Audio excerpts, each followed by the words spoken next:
Parashat Beshalach, en este Shabbat, se le denomina Shabbat Shirah, que tiene que ver con la canción que Moisés hizo. Hay muchas cosas que compartir de esta parashá, y yo me voy a limitar también en compartir, enfocarme en una de las cosas para no ir demasiado lejos, y ya veo que son las 12 y nuestra meta es terminar nuestro servicio a la 1, así que todo lo que tenemos que hacer de aquí para adelante está dentro de este tiempo, y como buenos administradores vamos a tratar de administrar bien ese tiempo. Hay algunas cositas que así por alto quisiera decir, aparte del pase por el Mar Rojo o el Mar de los Yunques, que quiero enfocarme, pero no dejar sin informarles que el maná, según el capítulo 16, versículo del 1 al 16, fue dado al pueblo de Israel 30 días, a los 15 días del segundo mes. Entonces el primer mes fue Aviv o Sivam, como nosotros estudiamos la semana pasada, se convirtió en el primer mes.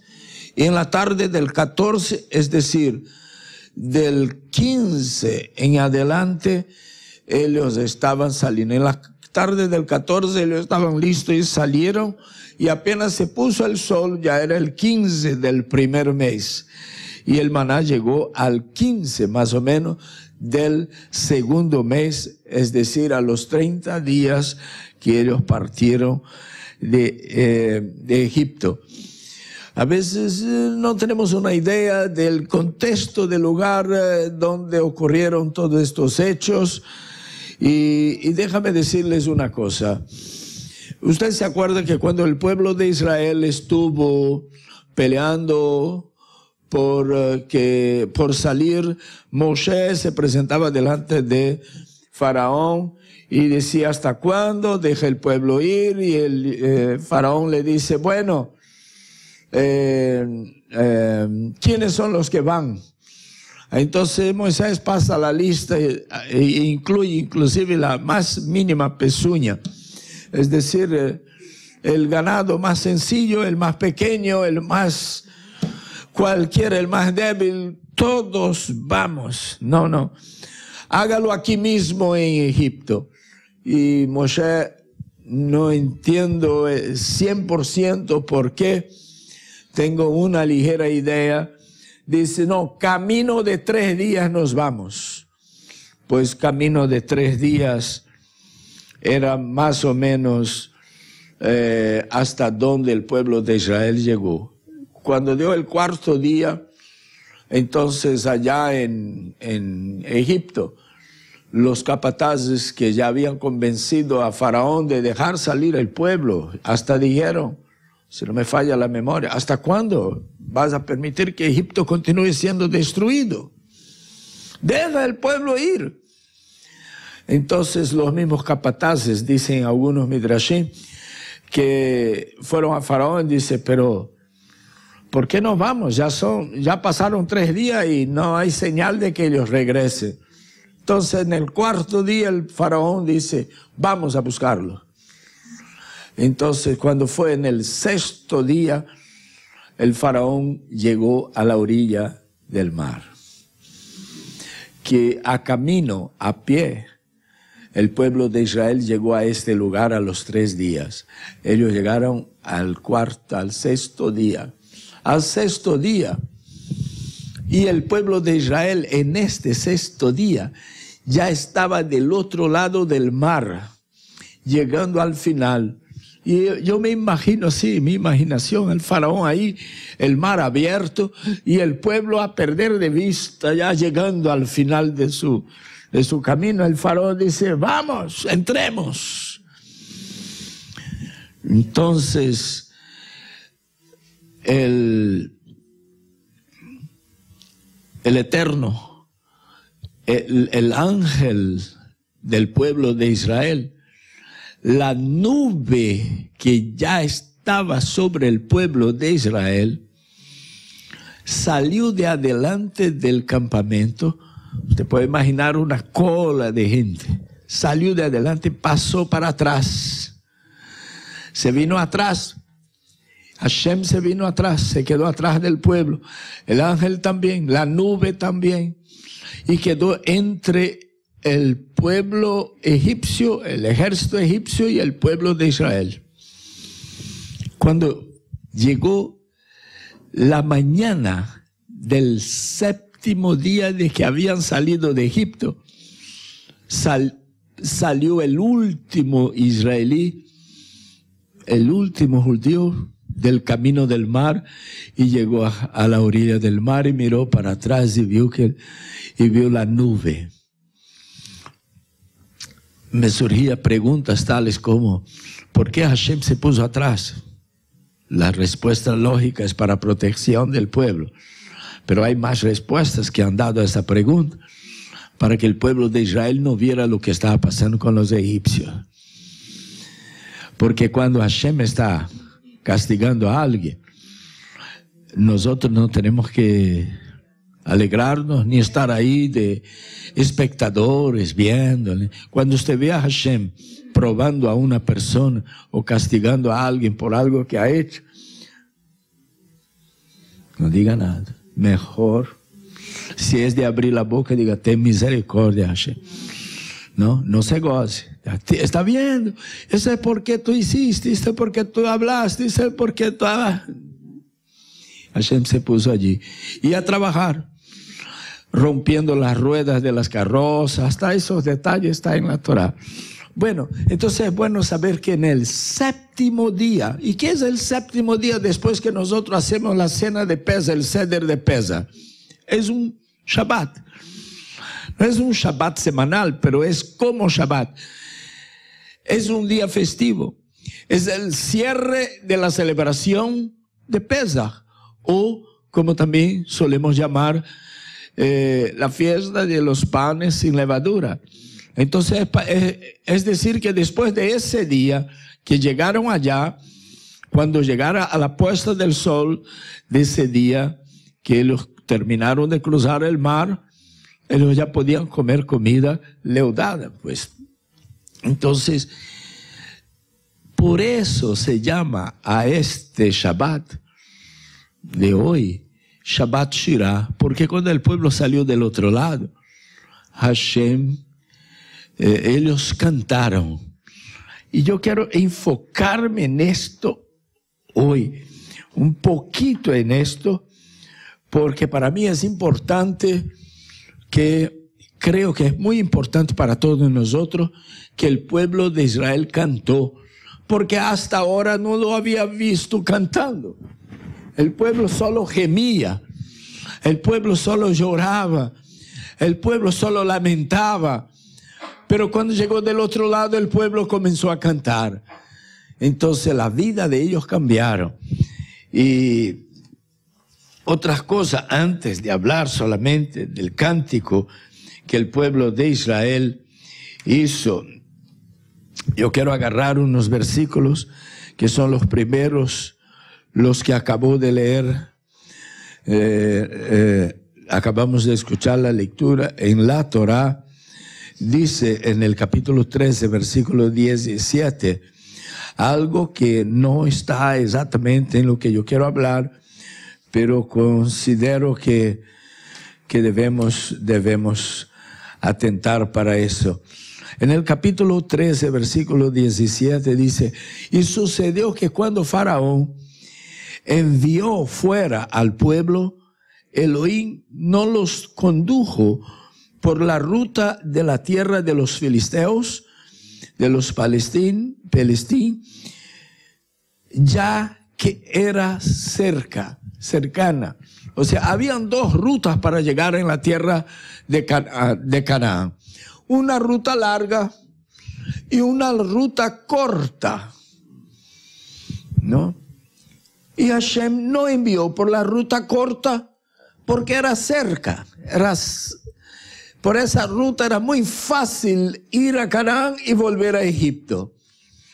Hay algunas personas que cuando, no sé si usted ya oído hablar la palabra atajo, que les gusta tomar los atajos, ¿no? Quiere llegar luego, rápido, donde tiene que llegar. No quiere dar vuelta. Pues bien, le confieso que en esa parashá podemos aprender que el Eterno no le gustan los caminos cortos. Él hace las cosas por caminos más largos. Y podría haber llevado al pueblo de Israel por un camino corto. Es decir, que en 1 semana, 2 semanas, el pueblo ya estaba en Eretz Israel, o en la tierra de Canaán, para convertirla en tierra de Israel. Pero él dijo, camino corto no, porque el pueblo puede regresar. Cuando tomamos caminos cortos y enfrentamos dificultades, lo primero que nos ocurre es regresar. Y yo creo que sí que encontramos dificultades cuando salimos de donde estábamos y buscamos el camino de la Torá, el camino del Shabbat, de las fiestas del Eterno, el camino de la Torá, el camino de estas celebraciones, de llegar a nuestra identidad como pueblo de Israel. Pero cuando topamos con un sidur, puro canciones en hebreo, wow, le hace extrañar los himnarios, los cancioneros, ¿no? Las canciones de Marcos Witt. Y entonces a él como, ay, yo regreso. Entonces él le llama, eso aquí está difícil. Algunos dirán así, ¿yo cuándo voy a aprender ese idioma? ¿No? Entonces se regresa. Entonces Hashem dice, va a tomar un camino más larguito, va a tomar tiempito, el proceso no va a ser de la noche a la mañana, vamos a llevarlos a alguna experiencia.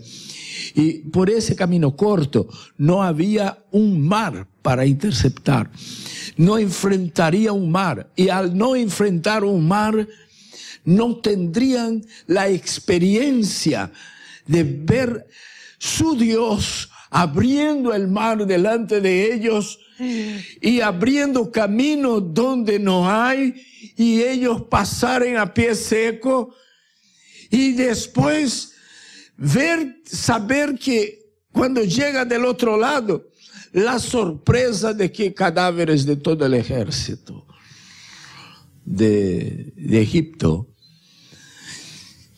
estaban flotando sobre aquel mar. Todo el ejército de Egipto, de Mitzray, sucumbió en el mar. Ellos solo tuvieron oportunidad de ver el polvo que venía levantando el ejército, 600 carros de los mejores que había en Egipto, ¿no? Venían arrastrando aquella polvareda toda. Ellos se desesperaron y comenzaron a cruzar el mar y tomaron iniciativa, un acto de fe, una acción. La oración dejó de ser pasiva para ser más activa y comenzaron a cruzar el mar, y de ahí Hashem se puso entre el ejército egipcio y el pueblo de Israel. Entonces ya la nube no les dejó ver. Dicen los sabios que esa nube que se puso ahí no era la Shekinah, era una nube como la de la oscuridad que hubo en Egipto, de las tinieblas que hubo en Egipto, que impedía que el pueblo de Israel viera sus enemigos que venían atrás. Eso le daba un poquito más de sensación de seguridad, ¿no? Porque había algo espeso entre el enemigo y ellos que no dejaba que el enemigo los alcanzara. Y después la próxima visión fue cadáveres flotando sobre el mar cuando esa nube dejó de estar allí. Entonces, si ellos fueron por el camino más corto, no hubiera tenido esa experiencia. Dicen los entendidos, los más entendidos, los comentaristas más clásicos, que el pueblo de Israel, cuando salió de Egipto, considerando que eran generaciones que habían estado en Egipto esclavizadas, eran bisnietos de egipcios, hebreos, nacidos en Egipto, que había mucho de egipcio en cada uno del pueblo de Israel. Entonces el pueblo todavía sentía aquella nostalgia de haber abandonado el país donde crecieron ellos, sus padres y abuelos. Pero cuando ellos cruzaron el mar, ellos asumieron su identidad. Ellos entendieron que el cordón umbilical se había roto, que ellos no eran egipcios, aunque hubieran nacido allí por generaciones, que ellos eran gente ajena, que ellos eran descendencia de Abraham, Isaac y Jacob, que ellos asumieron su identidad. Pienso que a quien no le faltará a veces una experiencia de cruzar el mar para asumir de una vez, y para que la pesadilla de la esclavitud sea rota y ellos sean sanados y liberados para servirle solo el Eterno. Estoy hablando de cosas que no quiero hablar. Lo que quiero hablar está más adelante.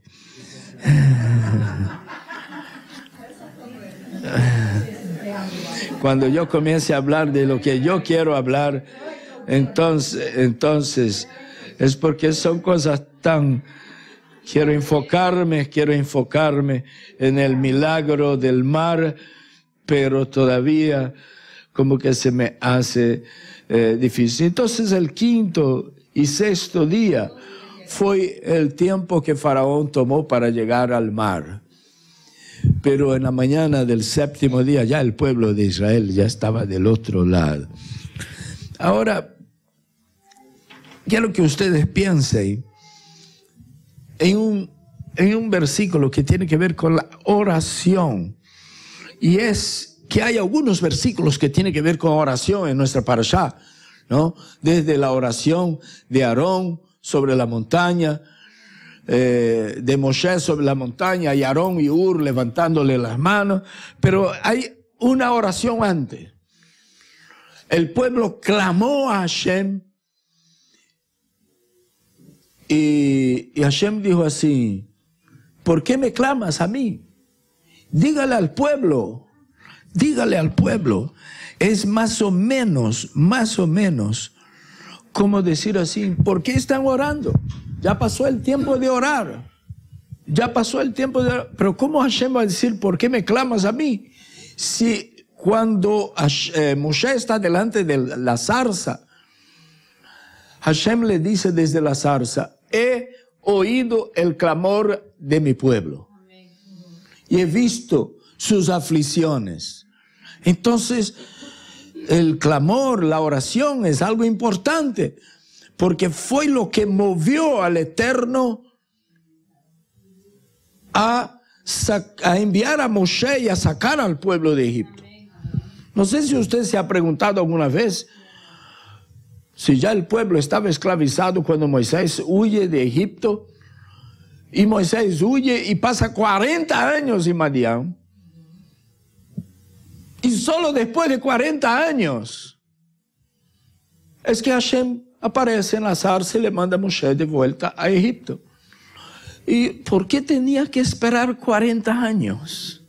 ¿Por qué no fue en la semana siguiente? ¿Por qué no fue en el año siguiente? ¿Y por qué no fue a los 10 años? La respuesta a esa pregunta está en la zarza. Porque dice: he oído el clamor de mi pueblo. Es decir, que cuando el pueblo clama, no está hablando de oído el clamor de Aarón, o he oído el clamor de mi pueblo. Es decir, cuando el pueblo de Israel en masa comenzó a orar, entonces llegó el momento de Hashem actuar. Hay cosas que el Eterno hace, pero Él no las hará hasta que Él no encuentre oración.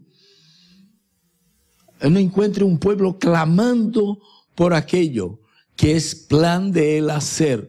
Él quería salvar a su pueblo de Egipto, sí. Él había anticipado a Aarón, a Abraham, que eso iba a acontecer, sí.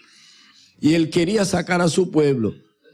Pero además de que hay un tiempo para todo, hay también una cosa: en cuanto no hay oración, las cosas no acontecen.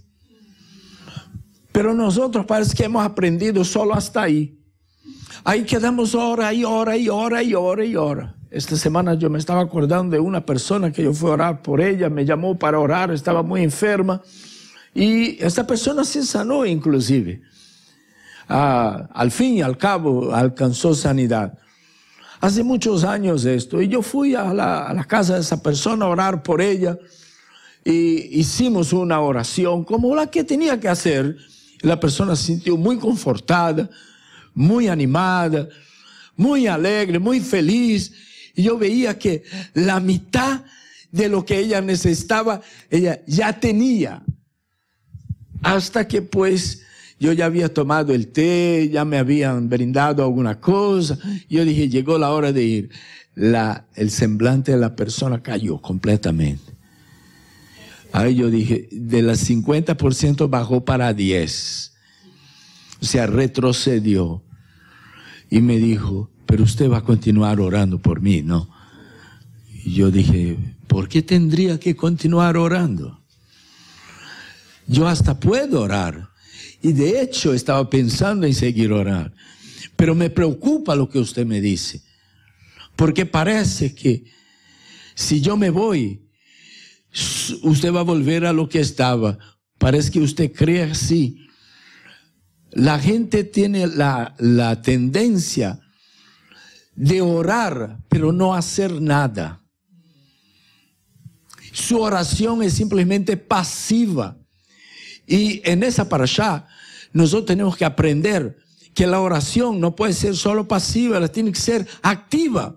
Ella tiene que llevarnos a actuar una acción de fe.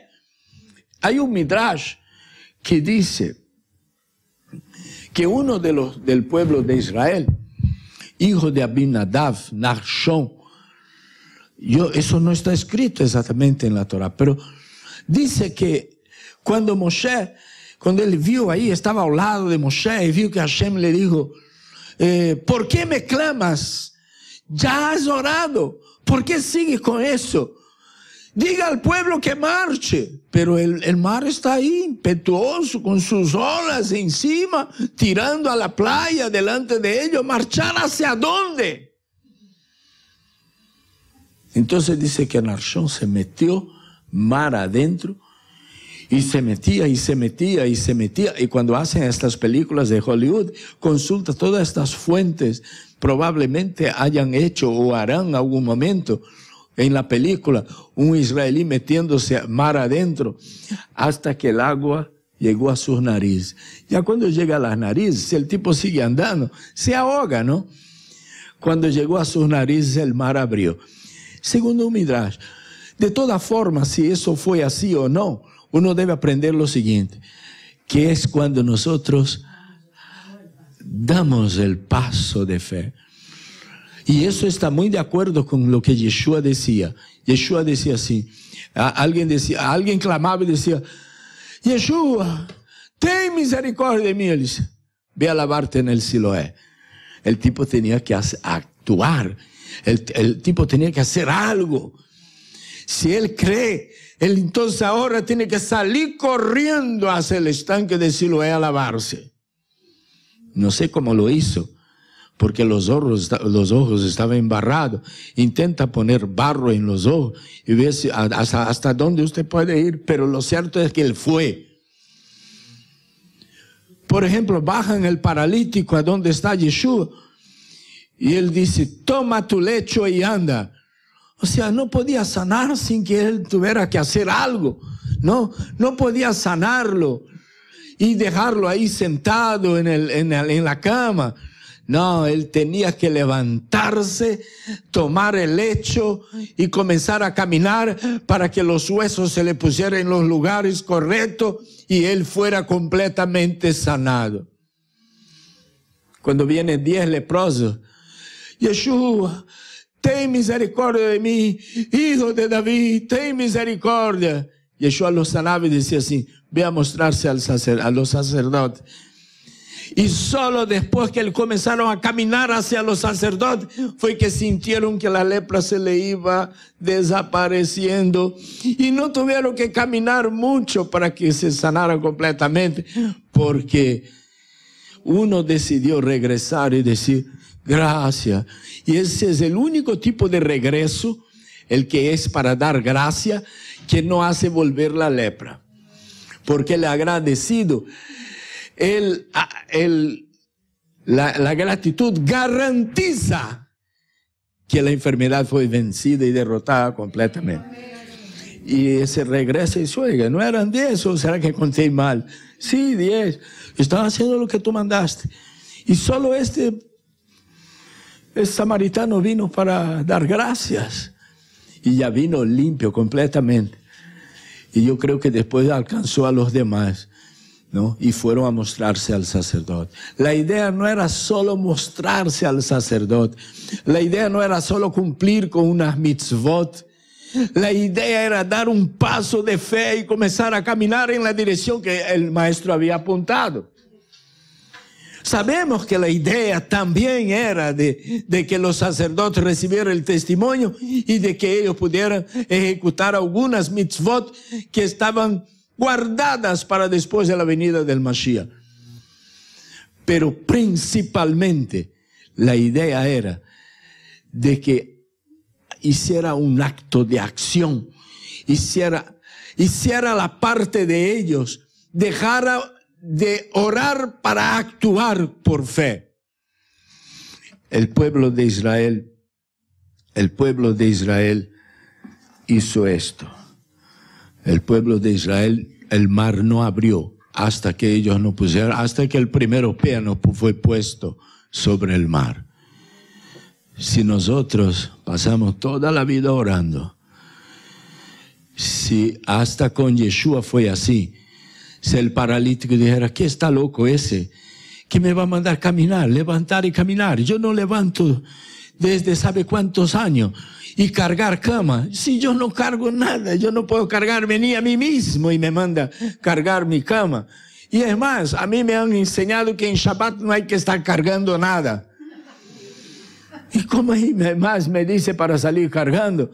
Y delante de toda esa gente, oculto tal vez, en secreto, tal vez yo haría una cosa de esa, pero delante de doctores de la ley, fariseos, saduceos y feos, yo voy a agarrar mi cama aquí, va a dar problema. Me van a apedrear aquí. Todo eso él tenía que enfrentar, pero él se la enfrentó en fe. No solo porque se levantó y agarró la cama y se empezó a caminar, sino que se enfrentó hasta a la tradición, a la interpretación equivocada que dieron del Shabbat a ellos. Y se fue. Y fue cuando él decidió hacerlo. Fue cuando la oración fue respondida. A veces nos quedamos ori, y no damos ningún paso. ¿No? El orador se va y nosotros nos quedamos ahí en la cama. Que Hashem nos guarde de esto. Esto no fue lo que sucedió con nuestro pueblo.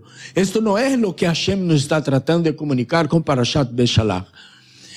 Él está tratando de comunicarnos una instrucción de que hay tiempo para orar. Y si oramos como conviene, y si oramos de acuerdo con el plan del Eterno, entonces ya hemos cumplido con nuestra parte de orar. Ahora nos corresponde acción, movernos en dirección de la respuesta. Entonces será cuando la respuesta vendrá. Bueno, el Mar Rojo. Ahora sí voy al Mar Rojo. Ahora sí me queda 15 minutos. Media hora de introducción y 15 minutos de prédica. A veces suele resultar así. Cuando el pueblo de Israel presenció los 10 golpes, las 10 plagas, los 10 Makot que dio en Egipto, desde el sangre, el río Nilo que se convierte sus aguas en sangre, hasta la muerte de los primogénitos, el pueblo de Israel había visto un tipo de manifestación. Era la derrota de todas las divinidades, pero también era una prueba de la superioridad del Eterno ante todas las divinidades de Egipto. Eso tenía que haber producido en ellos una convicción de que no hay más Dios que Hashem y que los otros dioses no son, sino que nuestro Dios supera a todas esas falsas y supuestas divinidades. Y le faltaba ahora el cruce del Mar Rojo. Cuando el pueblo de Israel cruzó el mar, aquí en el cruce del mar hay algo de extraordinario. Es porque a pesar de que habían vivido todas las experiencias de Egipto en los últimos días, en las últimas semanas, ahora era cuando se iba a hablar realmente de redención. No se habla de redención antes del cruce del mar, porque es después del cruce del mar que hubo una separación entre Egipto y el pueblo de Israel. Óigame bien, el pueblo de Israel, la nación, el territorio de la tierra prometida, está en el patio de atrás de Egipto. Inclusive, no hace muchos años, los hoteles de esa región de Egipto más cercana de Israel eran tan baratos, que podían costar 10 veces más barato ir de vacaciones a Egipto que ir de vacaciones a Eilat, que es una ciudad que está en la frontera con Egipto. Egipto está muy cerca de Israel. Hoy día uno puede tomar un bus y viajar unas 3 o 4 horas desde Jerusalén y estar en Eilat. Y un paso más y ya está en Egipto. Pero los egipcios nunca más se metieron con el pueblo de Israel. Nunca más vinieron a molestar al pueblo de Israel. Molestaron durante cientos de años de esclavitud, pero después que ellos cruzaron el mar, nunca más representaron un peligro para el pueblo de Israel. ¿Por qué? Porque ellos cruzaron el mar. Cuando ellos cruzaron el mar, se rompió toda atadura, se rompió toda conexión con Egipto. A veces yo me pregunto, ¿no será que algunos vacilan todavía en sus raíces y si allá o acá porque les falta cruzar el mar? Bueno, hay un intérprete checo, un rabino, cuyo el acróstico de su nombre es conocido popularmente por Maharal. Él dice que cuando el pueblo de Israel cuando fue sepultado todo Egipto debajo de las aguas, él dice que todo Egipto fue anegado. Él dice que ese Egipto que fue anegado incluía lo de Egipto que había en el pueblo de Israel. Porque uno lee así, agarra palabras, interpreta palabras y piensa que fueron solo los egipcios. No, lo de Egipto que había en el pueblo de Israel quedó debajo de aquel mar. Porque de hecho el pueblo de Israel pasó por debajo del mar. Eso me pareció muy interesante también. Eso me parece muy, muy interesante. El pueblo de Israel sabía perfectamente que de la Ashgajá, la providencia divina fue lo que los trajo hasta allí. Ellos sabían que era el Dios de Abraham, sabía a quién servía Moisés, pero solo se libraron de esa pesadilla de esclavitud, solo se libraron del paganismo que había del otro lado cuando ellos cruzaron el mar. A veces yo veo hasta familiares míos que cuando yo tengo oportunidad de conversar con ellos sobre las raíces de la fe de ellos y las raíces de ellos mismos, las raíces judías de ellos mismos, yo veo que sí, imagínense, yo sí soy un descendiente de judío, sí, Yeshua o Jesús era judío, pero a veces yo veo a algunos tan lejos, pero tan lejos, que parece que salieron de Egipto, pero Egipto nunca salió de ellos. ¿Y cuándo es que Egipto va a salir de ellos? Cuando ellos crucen el mar. A ellos no van a quedar con enamoramientos con Egipto. Ellos van a romper con Egipto de una vez para siempre. Su identidad va a fluir. Su identidad va a fluir. En Shemot capítulo 14, versículo 4, dice, Veyadu Mitzrayim ki ani Adonai. Y sabrán los egipcios que yo soy Hashem. Ahí es donde el Maharal dice, pues esos egipcios que sabrán, no solo los que tienen ID y nacionalidad egipcia y fidelidad para Faraón, sino lo egipcio que había en ellos. Bueno, el milagro del mar. Imagínense, el mismo mar que se abre para salvar al pueblo de Israel, para la redención del pueblo de Israel. Ese mismo mar se cierra para destrucción de nuestros enemigos. Y es ahí como ellos terminan sabiendo que quién es Hashem. Eso nos hace acordar también de Noah, ¿no? El mismo mar, las mismas aguas de Noah que sirvieron para consumir con toda aquella generación perversa y adúltera, pues esas mismas aguas hicieron flotar el arca que redimió a una familia entera. Pues asimismo Hashem comienza a utilizar agua para la redención. La mikveh, ¿qué es la mikveh? La mikveh es agua. Introducirse en el agua y salir. En cierto sentido, el pueblo de Israel fue introducido al agua, porque veían de un lado una pared de agua, de otro lado otra pared de agua, y salieron bendecidos del otro lado. El Tevilat Mai, la sumersión en el agua, ya sea en el mar, en el río, en las aguas vivas, ya sea dentro de una mikveh, el Tevilat Mai no es otra cosa, sino es la introducción en el agua para salir del otro lado libre de alguna situación. Pues bien, es así.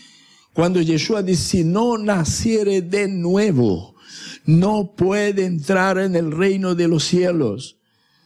Y el sabio le dice, pero ¿cómo puedo yo volver a entrar en el vientre de mi madre y volver a nacer?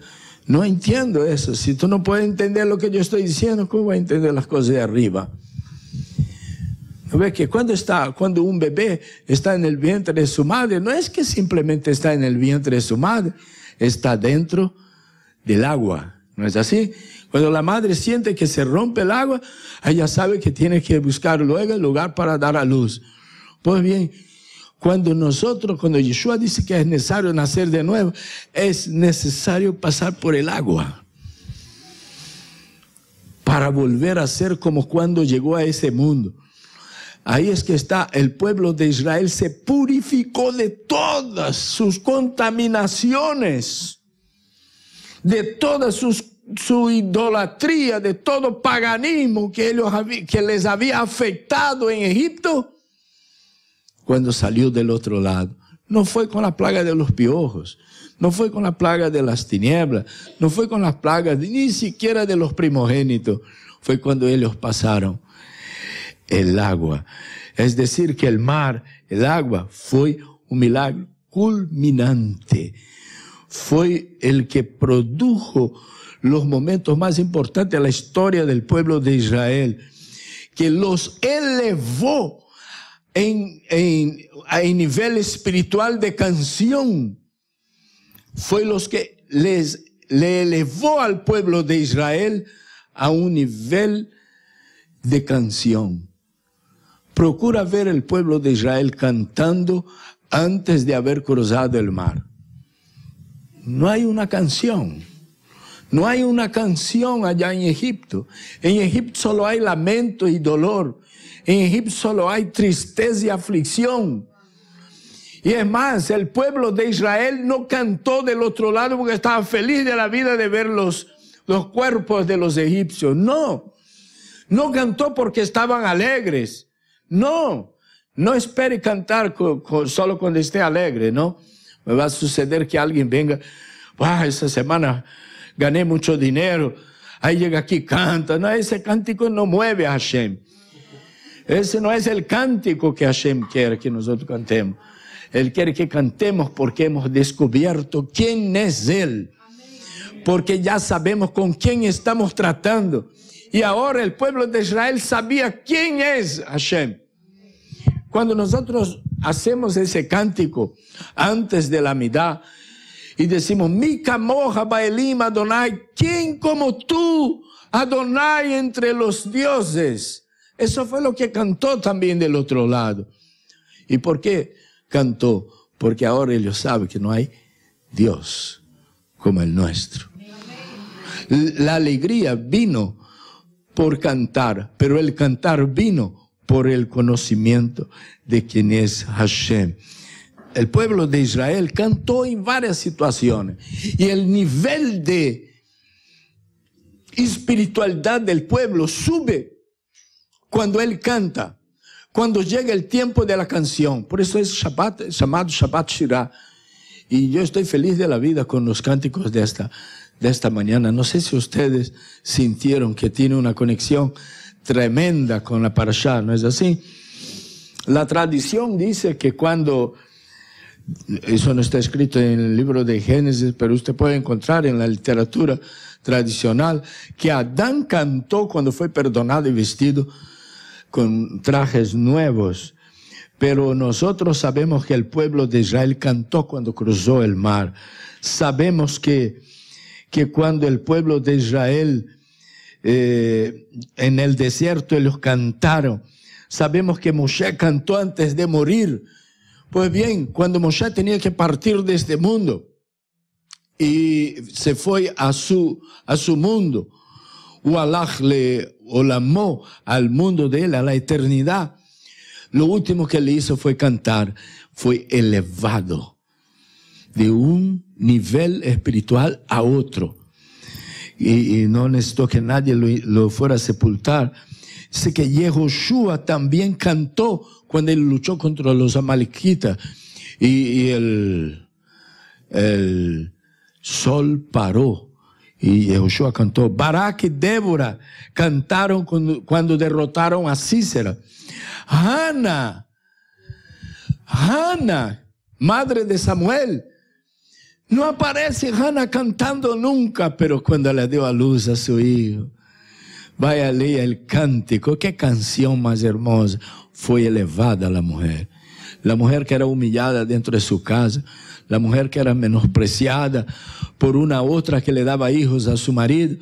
Pues bien, porque ella era estéril, entonces ella cantó y fue elevada. De una mujer triste y amargurada, ¿cómo se dice?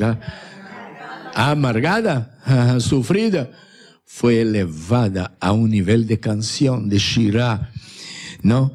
Y Shlomo Amelech, cuando asumió el reino, entonces él fue levantado y escribió un libro de puro,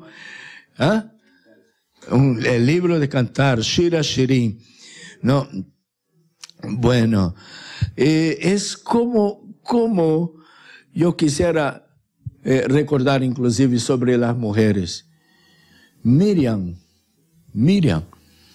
tomó panderetas y con todas las mujeres de Israel comenzaron a cantar y a danzar. Y Moisés iba adelante cantando y ella iba cantando y danzando. Así que mujeres que ascendieron en nivel espiritual, fueron capaces de cantar, y eso merece que se llame a ese día, el séptimo día, después de la primera cena de Pesach que ellos celebraron en Egipto, llamarlo Yom Tov, un día festivo, un buen día. Bendito sea el nombre de Hashem. Y clamaron, y clamaron, y clamaron, y por causa de la esclavitud, su clamor subió a Hashem. Ellos clamaron y subió su clamor a Hashem, dice la Torá. Y dice, y luego Hashem le dice a Moshe: he visto la aflicción de mi pueblo que está en Egipto, y he oído el clamor por causa de sus opresores. O sea, hay que orar, porque Hashem escucha la oración. Hay que orar. Hay un versículo en Deuteronomio, estuvimos estudiando no hace mucho, capítulo 4, versículo 3, dice: ¿qué nación es tan grandiosa que tenga a Dios tan cerca de ella, tal como el eterno nuestro Elohim está en todo lo que nosotros le pedimos? Esta convicción fue la que hizo cantar al pueblo de Israel. Que Hashem nos bendiga. Que Hashem nos bendiga y nos permita crecer en estas convicciones. Que todos también tengan su cruce del Mar Rojo y puedan experimentar la bendición del Eterno. La liberación completa de todo aquello que dejó atrás, de todo resto de paganismo que quedó atrás. Bueno,